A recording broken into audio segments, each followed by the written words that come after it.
안녕하세요 여러분, 승률 상승에 도움을 드리고 싶은 헬퍼입니다.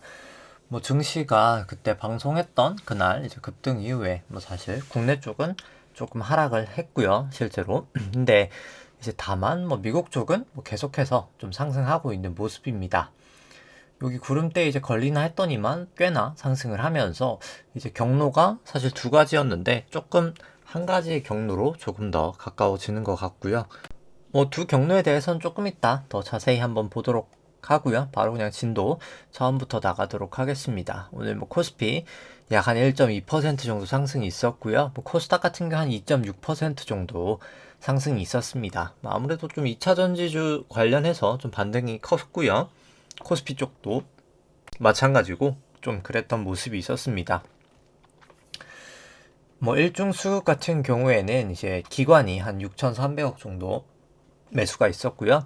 외국인이 한 900억 정도 매도가 있었고 개인이 한 5,400억 정도 매도가 있었습니다. 이제 선물 같은 경우에는 외국인이 좀 끌어올리다가 막판에 좀 매도를 했지만 그래도 한 700억 정도 순매수가 있었고요. 개인과 기관이 한 300억 정도씩 순매도가 있었습니다. 코스닥 같은 경우에는 외국인이 한 2,800억 정도 매수가 있었고요. 기관이 한 100억 정도 매도, 개인이 한 2,700억 정도 매도가 있었습니다. 누적 수급 같은 경우 보기에 앞서서 일단 S&P랑 나스닥 투기적 순 포지션 보시면은 S&P 같은 경우에는 조금 숏 포지션이 증가한 거 보실 수가 있고요. 나스닥 같은 경우에는 오히려 조금 롱 포지션이 증가한 모습을 보실 수가 있습니다. 그 다음에 이제 9월 선물 만기 후로부터 개인 같은 경우에는 조금씩 감소하고 있고요. 근데 외국인 같은 경우에는 소폭 좀 증가된 모습을 보이고 있습니다. 네, 일단 순 포지션 같은 경우에는 일단 외국인 아직까지는 마이너스고요.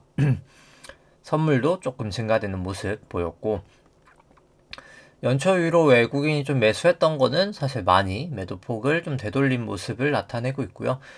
긴 시결로 봤을 때는 여전히 일단 개인만 매수하고 있는 장이다. 이제 그렇게 보여집니다. 신용장고 같은 경우는 조금 단기간 많이 상승을 했습니다. 조금 이따 더 자세히 이건 보도록 하고요. 신용장고 대비해서 코스피 시총도 여전히 높은 수치고 낮아지고 있지만 계속해서 낮아질 거다라고는 보여집니다.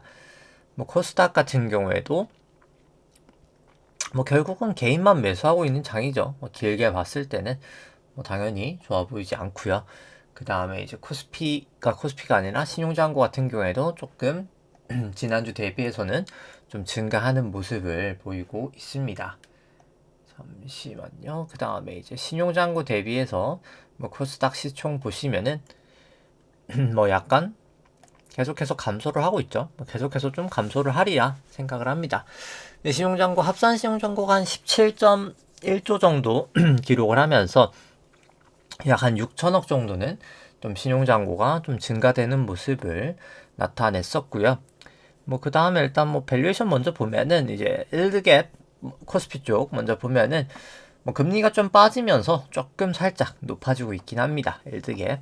그래서 조금은 고평가가 살짝은 해소됐다. 이제 금리 부분 때문에 페드 모델도 그렇고 그렇게 보이고요.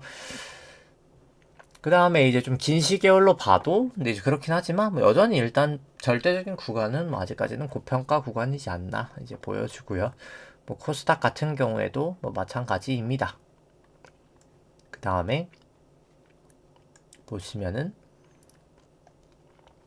코스피랑 S&P 같이 되어 있는 걸 봐도 여전히 고평가 영역이다라고는 보여지고요. 이제 코스피랑 S&P, 일드갭이나 페드 모델로 봐도 둘 다 이제 그렇게 보여지고, 그 다음에 이제 이건 S&P 트레일링 퍼고요. 이제 PBR 같은 경우에 봐도 트레일링이긴 하지만 여전히 상당히 PBR 높은 수치다라고는 보여집니다. 물론 ROE도 높긴 하지만요. 그 다음에 일단 오늘 좀 실질금리 같은 경우에 이제 설명을 하면은 사실 지금 보시면은 미국채 금리가 아니라 이제 미국 기준금리가 5.5%잖아요. 그래서 지금 기준금리를 내린다 얘기가 1.5를 내리니 3을 내리니 이렇게 하긴 하지만은 이게 쉽지가 않을 거예요. 그러니까 국고 10년이 결국은 지금 같은 경우 국고 10년이 한 4.67? 이 정도 되거든요. 퍼센트? 미국채 10년이. 뭐 4.6에서 뭐 최대 한 5%까지 가는 뭐 지금 그 정도 레인지를 좀 보이고 있는데 뭐 5%에서 설사 이제 기준금리가 3을 가도 이게 금리가 이제 5대를 유지할 수 있는 이유는 보시면 이번 금리가 상승할 때 이 BEI 기대 인플레이션 같은 경우에는 많이 상승하지 않았어요. 뭐 거의 비슷합니다. 사실 금리 인상하기 전이나 뭐 지금이나 뭐 크게 상관이 없고 오히려 2년물 같은 경우에는 더 낮아졌죠. 역으로. 근데 금리를 상승하던 요인은 이 실질 금리가 올라갔던 거예요. 그러니까 이게 BEI 플러스 기대 인플레이션 플러스 실질 금리가 명목 금리거든요. 그러니까 우리가 말하는 금리들은 다 명목이고 이제 그거를 이제 브레이크다운해서 그냥 나눠 놓은 거라고 보시면 되는데 BEI는 그대로였는데 실질 금리가 올라서 명목 금리가 올라간 건데 그럼 실질 금리는 왜 올랐냐라고 하면은 이제 QE 돈을 풀 때는 실질 금리가 마이너스 돈이 너무 많아지니까 돈의 가치가 좀 떨어졌었다라고 치면은 이제 QT가 되고 있는 상황이잖아요. 금리를 높이면서 그러다 보니까 QT의 영향으로 좀 실질 금리가 튀었다라고 보시면 됩니다. 그렇기 때문에 뭐 물가가 설사 2% 기대 인플레이션 지금 뭐 거의 2% 중반밖에 안 되잖아요.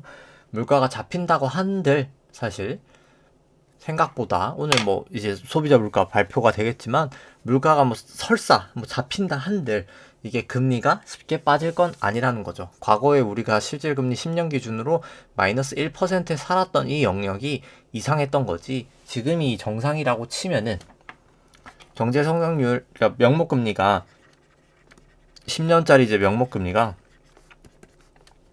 2% 경제 성장률에다가 실질금리 2%에다가 텀 프리미엄이라고 이제 10년물 금리가 당연히 만기가 더 기니까 유동성도 그렇고 높아야 되는 게 일반적이거든요. 그럼 텀 프리미엄 1%라고 하면은 이게 결국 5%가 나온다는 겁니다. 실질금리가 2%가 기본적인 적정한 수준이기 때문에요. 그래서 생각보다 금리는 쉽게 빠지지 못할 거라는 겁니다. 금리가. 그래서 물가가 잡히는 상황에서도 그렇다는 거는 안 잡히는 상황에서는 오히려 이게 더 상방이 거세질 수 있다는 거죠. 이 BEI가 높아지게 되면요. 근데 이제 역으로 좀 우리나라 같은 경우에는 좀 BEI가 이거 우리나라인데요.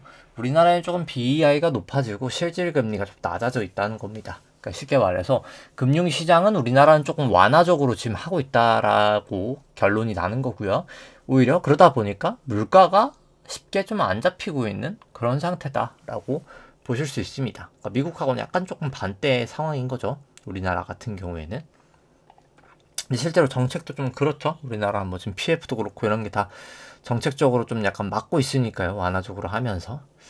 좀 그런 게 요 실질금리랑 BEI 안에서 좀 녹여져 보인다라고 그렇게 보실 수 있을 것 같고요. 그리고 이제 부동산 같은 경우에도 제가 그냥 PIR 같은 거를 그냥 아무래도 이제 그 KB 안에 있는 그 PIR을 했는데 거기서 이제 좀 매매 가격 자체가 좀 약간 시계열이 더 안 맞는 부분이 있어서 제가 그 시계열들을 다 그냥 바꿔버렸습니다. 그래서 그냥 KB PIR 같은 경우는 KB 다른 이제 아파트 이제 KB 은행에서 대출받는 그 PIR을 써버리는데 뭐 그게 더 정확한 것 같더라고요. 그래서 보면은 국내 쪽도 미국처럼 PIR이 여전히 높더라. 좀 내려오긴 했지만 여전히 높더라. 이제 그렇게 보여지고 미국 PIR 당연히 높고요. 영국도 높고요. 실질 미국 주택가격 같은 경우에도 상당히 높은 수준을 보이고 있습니다. 상업용 부동산 같은 경우에도 실질이 내려오긴 했지만 과거 바닥에 비하면 상당히 높은 수준이다. 이제 그렇게 보여지고 이 아파트 매매 가격 같은 경우에도 제가 그냥 실매매 가격을 이제 할인하는 그런 방식으로 그러니까 인플레이션만큼 그걸로 수치를 변경했는데 이게 조금 더 잘 맞는 것 같더라고요. 실제로 변동폭이. 그럼 그렇게 보니까 이제 국내도 사실 싸 보이진 않더라. 이렇게 결론이 나더라고요. 이제 국내는 좀 플래시 좀 큰 차이가 없어 보였는데 이 데이터가 좀 약간 더 요게 더 맞는 데이터가 아닌가라고 해서 좀 변경을 했습니다. 이게 전국 전체 주택이고요. 아파트랑 뭐 빌라 뭐 연립 이런 거 다 포함해서 이거고 요거는 이제 서울 다 포함된 가격. 요건 이제 서울 아파트만입니다. 확실히 아파트가 좀 많이 오르긴 했죠. 상대적으로 이제 근데 이제 다 좀 고평가 영역인 것 같다. 이제 그렇게 보여지고, 뭐 나머지는 그냥 참고 삼아 이제 보여드리기만 하고, 뭐 설명은 생략하도록 하겠습니다. 그 다음에 뭐 수급 쪽도 아까 봤었고요.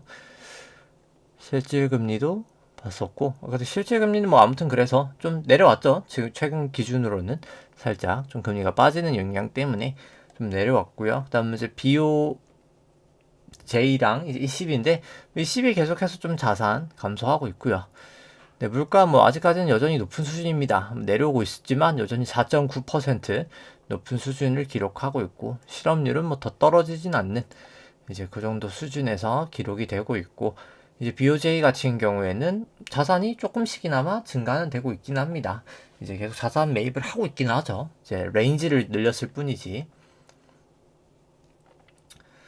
이제 그런 형태인 상황이고, 소비자 물가는 조금 잘 못 빠지고 있다. 일본 쪽은 이제 결국은 이제 YCC도 뭐 결국은 철회가 되지 않을까. 결과론적으로는 뭐 그렇게는 보여집니다. 결국 타이밍의 문제일 뿐인 거죠.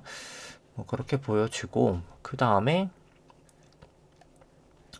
뭐 유동성 같은 경우에는 조금 특이했던 부분이라기보다 좀 중요했던 부분이라고 한다면, 일단 지준이 한 617억 달러 정도 증가하면서 이 부분이 좀 증시에 호재로 작용했다라고 생각이 들고요. 사후적으로 알 수 있지만 TGA 같은 경우에도 478억 달러 감소했다는 것 자체가 재정 지출을 했다는 거죠. 그러다 보니까 당연히 증시에 조금 우호적으로 작용했을 것 같습니다. 대신 이제 RRP는 527억 정도는 감소가 됐고요.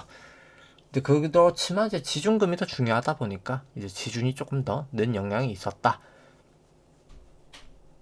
보시면 될 것 같고, 연준 총자산은 그래서 한 60억 달러 정도밖에 소폭 감소에 그쳤다라고 보실 수 있습니다. 뭐 나머지는 뭐 다 설명을 생략해도 될 것 같고요. 그래서 뭐 매번 얘기를 드리는 겁니다만, 이제 결국은 이 총자산이 보시면은 물가는 그리고 뭐 보시다시피 여전히 높은 수준이고 다시 올라가고 있는 그런 모습입니다. PC로 봤을 때는. 그리고 이제 오늘 소비자 물가 10시 반에 발표되잖아요. 이제 아마 그때 이제 기술적 분석 때 얘기하겠지만, 뭐 저는 추세가 좀 전환되지 않을까 싶긴 한데, 이건 좀 이따 얘기를 한번 더 자세히 하도록 하고요. 그 다음에 이제 뭐 매번 얘기를 드리는 이 총자산 대비 GDP가 결국은 내려와야 되거든요. 그냥 뭐 이 총자산 대비 GDP든 이 M2 대비 GDP든 결국 한 이 정도까지는 내려와야 됩니다. 근데 아직까지 갈 길이 멀다는 거죠. 그리고 이제 이게 내려오는 그 과정 속에서 점점 좀 힘든 일들이 이제 크레딧 쪽에서 이슈가 좀 터질 거라고 생각을 하고요. 이제 그런 상황에서 실질금리가 쉽게 빠지진 못하니까, 근데 BEI가 2% 밑으로 빠지긴 어렵죠. 인플레이션이 2% 밑으로 가기 힘들어 보이니까요, 지금 상황에서. 그럼 금리는 순간적인 쇼크로 잠깐은 빠질 수 있어도 추세적인 하락은 어렵다는 결론과 동일합니다. 이제 그래서 기준금리가 뭐 예를 들어서 설사 낮아진다 하더라도 국고 10년 같은 경우에는 쉽게 빠지지 못할 거다라고 생각을 할 수가 있겠고요. 그 다음에 이제 우리나라 한국 쪽도 뭐 이건 설명 생략하도록 하고, 뭐 중국 같은 경우는 계속 얘기를 드리지만 이 M2 나누기 M1이 상당히 높은 게 문제가 결국은 될 거다. 통화 승수가 너무 높은 게 이제 그렇게 얘기를 드리고 싶습니다. 그 다음에 이제 기술적 분석 쪽 보면은 이제 국채 포지션 같은 경우에 다 금리가 빠지고 있죠, 최근에. 그러다 보니까 다 롱 포지션으로 돌아갔고요. 뭐 달러 같은 경우에도 조금 약세 포지션이 나타나고 있습니다. 뭐 금 같은 경우에는 최근 추세는 조금 더 롱에 더 가깝긴 하네요. 근데 WTI는 조금 더 내려가는 숏 포지션이 더 가깝고요. 삼성전자, 애플, 마이크로소프트는 다 올라가는 추세에 더 가깝습니다. 근데 허나 이제 뭐 마이크로소프트도 그렇고 슬슬 이제 좀 과열에 다다른 게 아닌가 이제 그런 생각은 들고요. 뭐 993년도 이제 계속 얘기 드린 것처럼 여기 이제 볼린저를 걸쳐 있다가 이탈이 되면서 내려오고 있는 그런 상황이고요. 우리나라 국채 10년도 똑같이 이제 볼린저를 넘어갔다가 내려오고 있는 그런 상황입니다. 추세를 타다가 추세가 좀 이탈되고 있는 그런 상황이고요. 이제 미국채 10년도 뭐 마찬가지죠. 이제 볼린저 타다가 이탈되고 있는 그런 상황. 뭐 달러 같은 경우에도 보시면은 볼린저 넘어갔다가 다시 내려가다 보니까 좀 하락을 하고 있는 이제 그런 상황이 펼쳐지고 있습니다. 그 다음에 이제 금 같은 경우에도 뭐 볼린저 여기 넘어갔다가 좀 빠지고 있는 추세긴 하죠. 여전히 단기 반등 정도는 지금 있는 상황이고요. WTI 같은 경우에는 이제 하단 추세선을 넘어갔다가 이제 상승할 수 있는 이제 그런 모습이 조금 나타나지 않나 생각은 들고요. 삼성전자 같은 경우는 아직까지는 조금 올라가고 있는 추세여 보이죠. 사실 RSI도 그렇고 약간 추세는 조금 더 올라갈 수도 있겠다. 뭐 이제 그 정도로는 보이고요. 애플 같은 경우에는 뭐 다여 있죠. 이제 사실 그러다 보니까 여기서 딱 내려오면은 이제는 좀 하락할 그런 모습이지 않나. 슬슬 다 온 것 같다. 이제 그래 보입니다. 뭐 마이크로소프트도 그렇고요. 슬슬 다 와가는 그런 단계다. RSI도 좀 너무 과열이지 않나. 이제 그렇게 보여집니다. 그 다음에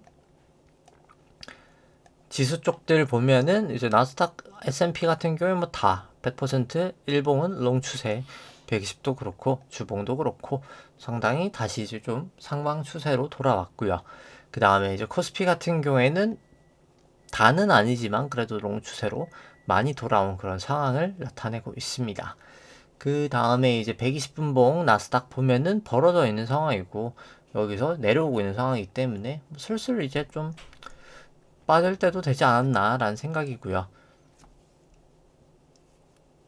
선물 120분봉을 보더라도 이제 넘어갔다가 내려오고 있는 그런 상황이고 좀 벌어져 있는 상황들을 봤을 때 여기 RSI도 그렇고 뭐 슬슬 좀 빠질 때도 되지 않았나 이제 그렇게 보여집니다. 일봉을 봤을 때는 아직까지는 뭐 조금 더 갈 수도 있어 보이긴 하겠지만 뭐 슬슬 그래도 거의 다 온 게 아닌가 이제 뭐 그 정도의 생각은 들고요. S&P 같은 경우에도 뭐 특별하게 뭐 다른 건 없습니다. 나스닥하고 그 다음에 뭐 주봉은 다 넘어가도록 하고요. 그 다음에 이제 코스피 200에 120분봉 보면은 여기도 똑같이 이제 넘어갔다가 내려가 있는 상황이고 해서 뭐 좀 더 내려갈 추세지 않나 지금 당장은 뭐 이제 좀 그렇게 보이고요. 뭐 이제 코스닥 120 같은 경우에도 뭐 크게 이제 벌어졌다가 좀 다시 반등했다가 이제 뭐 슬슬 또 이제 하락할 때가 다 되는 게 아닌가. 단기 반등 이후에 이제 다시 하락할 좀 추세지 않을까. 이제 뭐 그렇게 생각은 듭니다.